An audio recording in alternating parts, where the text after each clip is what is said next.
So now I get to introduce our guest speaker. I will tell you one little personal thing about Andy. I met him when I went to Israel with a group of people, and Andy and I rode a camel together.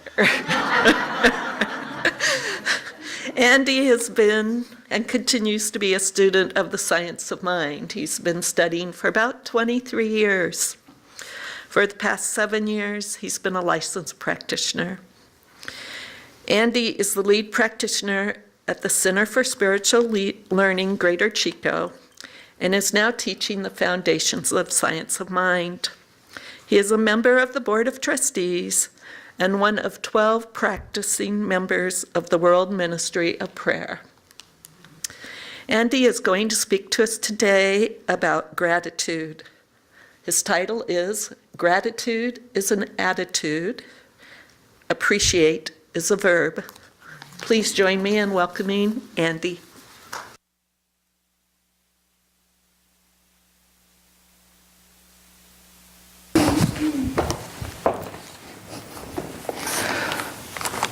Wow, okay.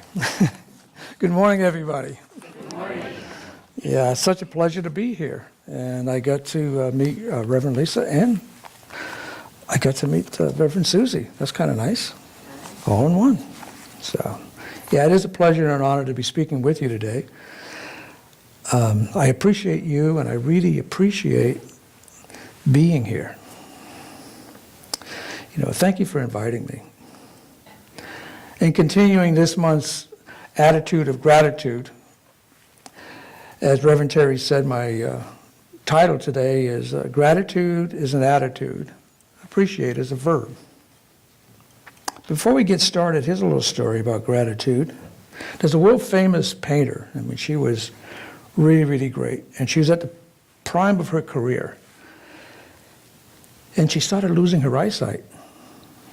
And she was quite concerned with that, and because she thought she was going to lose all of her, her whole career was just going to disappear. So she went to see an eye surgeon. She went to see the best eye surgeon in the world. After several weeks of delicate surgery and therapy, her eyesight was restored. The painter was so grateful that she decided to show her gratitude to paint this doctor's office. And on this one wall, she painted this huge eye. And her being as famous as she was, they had a press conference because this was her latest work, this doctor's office. So during the press conference, one of the reporters noticed the doctor standing off to the side, and he walked over to him and he said, well, what was your first reaction upon seeing your office repainted like that? And what do you think of that mural of that big eye up there on the wall? And the doctor looked at it and he thought for a minute and he said, well, I got to tell you, I had to say to myself, I'm so grateful I'm not a proctologist.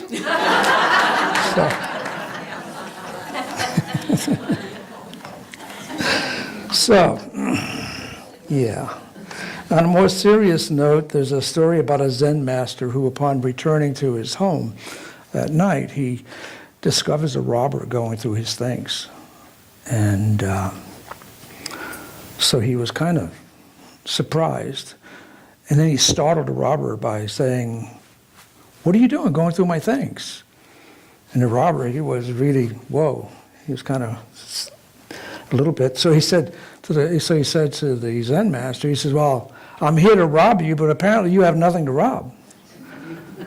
So the Zen master thought for a minute, and then he said to the robber, he reached behind the door and he grabs his coat and he gives it to the robber. And he says, here, take my coat.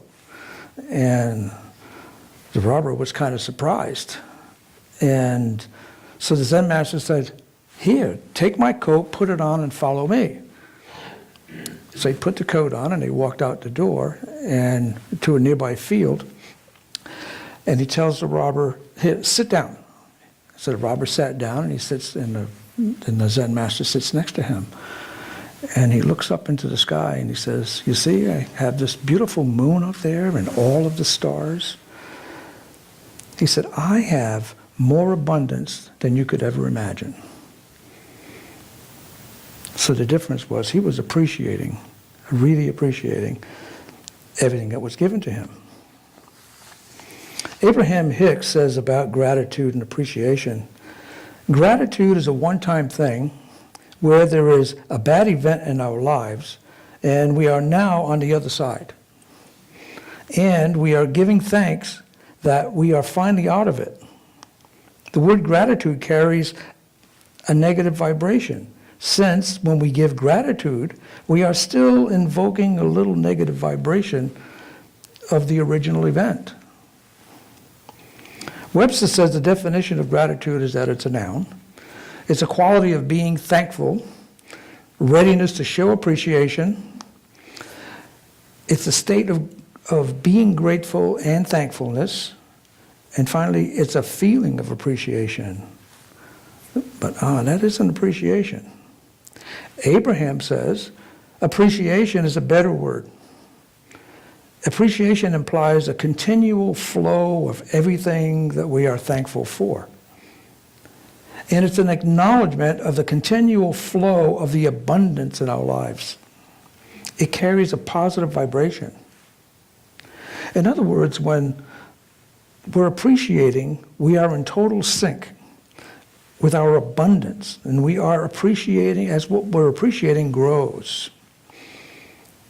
Now, Webster's definition of appreciation, or appreciate, is to esteem highly, growing in value, recognize and enjoy the qualities of someone or something, fully grasp the understanding of the situation. The difference is more than just subtle. The vibrations are worlds apart.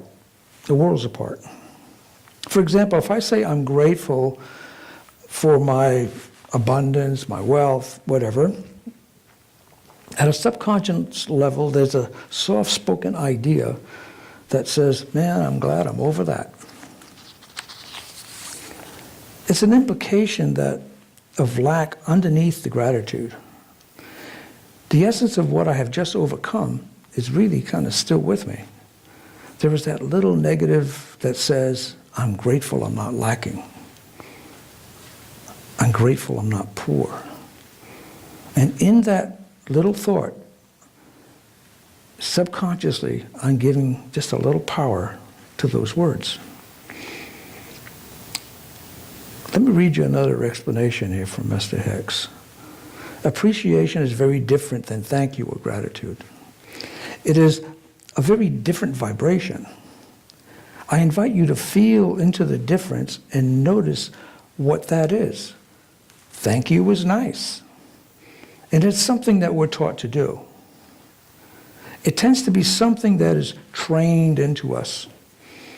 Now, don't get me wrong. I'm not saying to stop saying thank you. However, it is a different experience. See, gratitude is humble. Appreciation is within us and attainable to us by simply choosing it. It is forward-moving, grows in light. It is not humble. And when we practice being in a state of appreciation, our lives change. Appreciation is expansion, becoming more of itself. Now let me demonstrate and see if you can feel the difference here. Now I can say to Reverend Terry, I'm grateful for the opportunity to speak here today. Thank you. Or I can say to Reverend Terry, I really appreciate you. Thank you for inviting me to speak here today. Do you catch the difference? There's just a subtle difference here. Do you notice that one is conditional and one is not? My gratitude is kind of dependent on my speaking here today. My appreciation is unconditional and not necessarily tied to speaking here today. See, I appreciate Reverend Terry. And with that comes the joy that she brings to my life. I feel good being in her presence. And that doesn't end tomorrow. It doesn't end next week or next year. Now think about it in terms of other things in your life. Relationships, experiences, abundance, whatever. How about in relationships, express what you appreciate about one another, not what he or she did or didn't do, but express it in terms of what it means to you. For example, I really appreciate you. Thank you for letting me sleep in while you fixed breakfast. Sleeping in felt so good. Or I really appreciate you. Thank you for dropping off the kids so I could have more time to get ready for work. It feels nice not having to feel rushed. Or for children, I love to hear you laugh. I appreciate you. You bring so much joy to me. I appreciate you. Thanks for taking out the trash. You see, or how about even when you're paying your bills? This is a good one. Yeah, I appreciate PG&E. It provides me with electricity and gas to run my home. Or I appreciate the bank. It allows me to get the things I need on my Visa or MasterCard, and it helps me to manage my money. I appreciate Divine Source. It always provides me with everything that I need. Or how about this? How about I appreciate me, looking in the mirror, and not this body, looking at who I really am. I'm spirit having this human experience. I appreciate being a divine expression. That's who I am. I appreciate me. You see, appreciate is a verb, it's an action. When you speak it into your life, you bring about expansion. It grows. Think about it. My expressing to Reverend Terry how much I appreciate her raises loving energy in her and in me as well. You know, if you tell a store clerk or a server in a restaurant how much you appreciate them and what they do, you raise their positive energy. You make their day and yours as well. When you return, they'll remember who you were. I often ask the name if somebody's not wearing a name tag. And I try to use it whenever I'm speaking to them. It makes a lot of difference. Now here's an idea. We just celebrated Thanksgiving and shared what we were grateful for in the abundant harvest. I know we live in a universe of infinite abundance. So there's so much to be grateful for, so much to be thankful for. So why not take it a step further and tell a person at the farmer's market how much you appreciate him or her, how much you appreciate them for their hard work and for their bringing their harvest to market. And if you don't use the farmer's market, telling that person in a produce department in the supermarket, or the person stocking the shelves, how much you appreciate him or her. You know, gratitude is a passive word, but it still gets you more of what you're grateful for. But just think what taking action like appreciating will get you. But it's more than just about getting. It's about growing and giving spiritually. Virginia Satir was an American author and a social worker, known especially for her approach to family therapy and her work with family reconstruction. She says, giving another person an appreciation is giving them an unsolicited gift. You and I know that you can be grateful for something in our lives without really appreciating it. We just kind of, oftentimes we're grateful, but we still kind of take things for granted.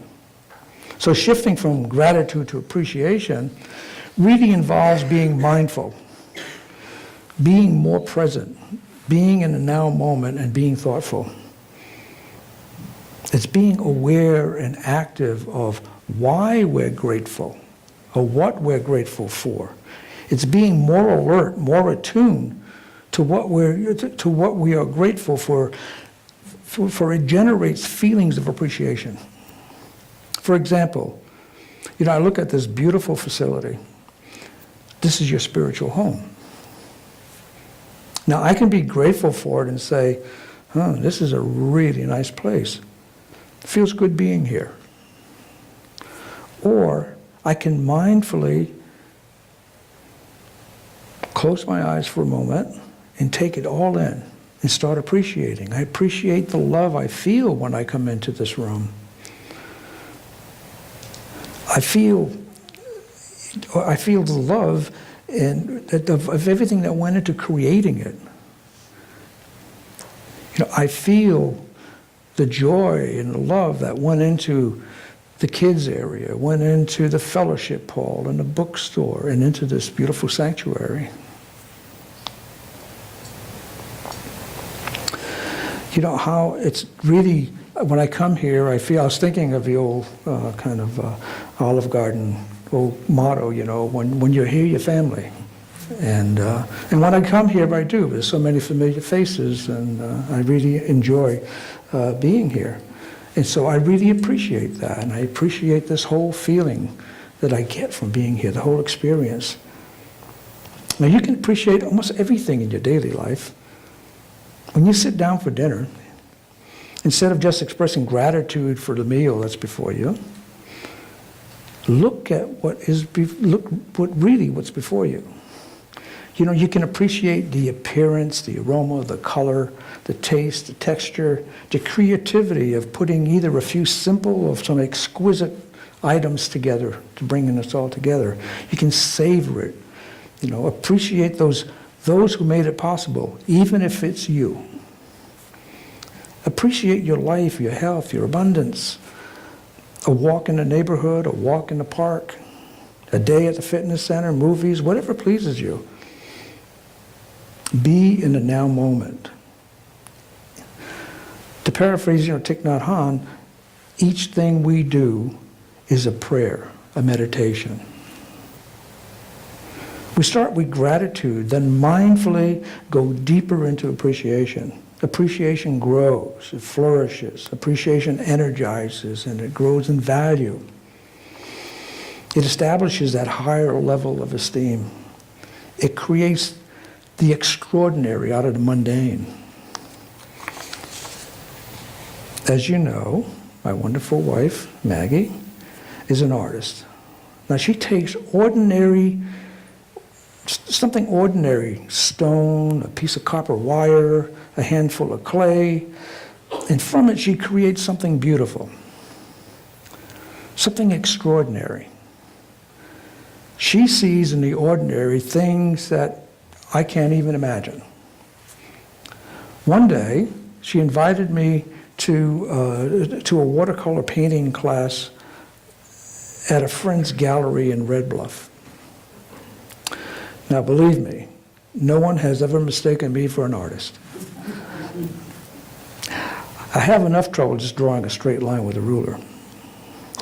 I was reluctant at first, but then I decided, this would be fun. We'll spend some time together, and we'll make a day of it. So Anna and Phil are friends of ours who own a gallery, and they are very successful artists, wonderful people. And they're just successful in every sense of the word. Anna set me up at a table, and she gave me a little bit of instruction about perspective and how to make different colors and how to make it bleed in one direction and do all of these little things. So, and then she said, well, just play with it and have fun. And then from time to time, she would come back and she would say, well, give me some tips and say, you might want to try this or that and some other things. And after a couple of hours of doing all of this, I really started appreciating her and what I was doing. And wow, this is pretty cool. I can be pretty creative if I want to. Well, a couple of months later, Maggie and I joined some friends up in Reading, and we spent the day on Whiskeytown Lake. I started noticing things I had not noticed before. I was enjoying the scenery. And as I was looking around, I could see the landscapes, the contours, the tree line, but most of all, the colors. I noticed that the clouds are not just gray and white. They're layers of different colors. And looking at the tree line, they're not just, brown and green. It's just an array of subtle shades of earth tones and all of these things. I noticed how the light played in the trees and over the hills.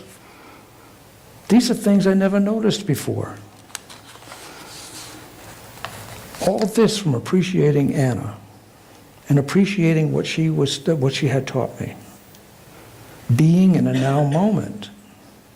A new world opened for me. I had a new appreciation of my surroundings.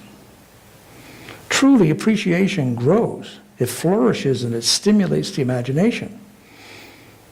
Expressing gratitude and sharing and saying thank you are great, but it is what is expected in our civilized society.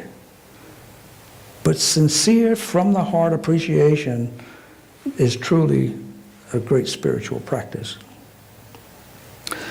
So give appreciation to all those people and things that you are grateful for, and receive all that it promises back to you.